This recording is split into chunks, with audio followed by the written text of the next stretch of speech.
Praktik destructive fishing meninggalkan dampak luas terhadap kehidupan nelayan di berbagai wilayah pesisir Indonesia.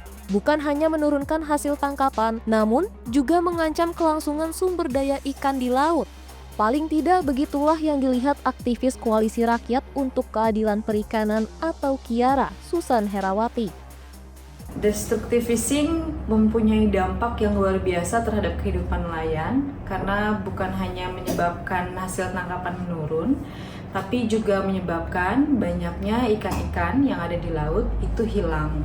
Biasanya ada beberapa nelayan yang bercerita tentang bagaimana dampak destructive fishing itu menyebabkan satu komoditi tertentu itu tidak lagi bisa ditemukan gitu.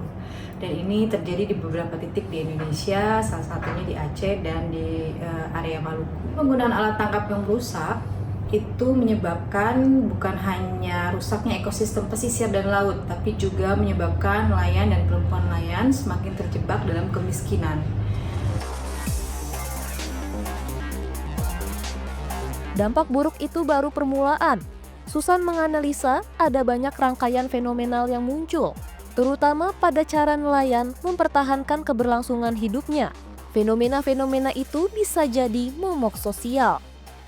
Yang ditakutkan lagi sebenarnya dampak lainnya adalah kalau kemudian nanti nelayan ini dipaksa ataupun terpaksa beralih profesi yang dulunya mereka mencari ikan, tapi karena laut yang tidak lagi sehat, tidak lagi bersih, maka mereka beralih profesi menjadi pekerjaan lain. Itu yang paling ditakutkan sebenarnya.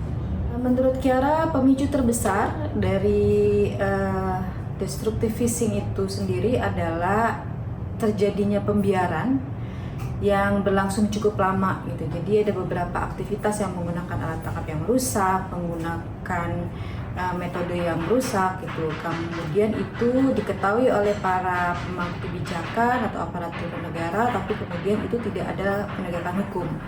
Jadi itu yang membuat semakin banyaknya atau semakin maraknya destructive fishing itu terjadi di Indonesia.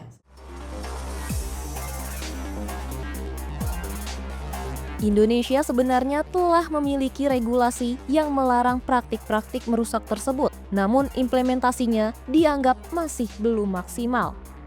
Lalu, apa yang mesti dilakukan Polri?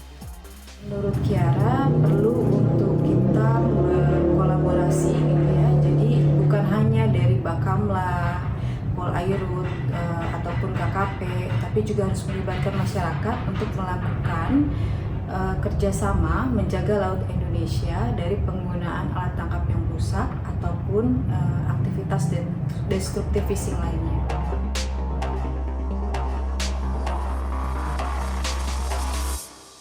Jangan patah semangat, mudah-mudahan dapat manfaat buat kita semua dan ini akan kita rasakan nanti untuk penerus generasi-generasi kita ke depan.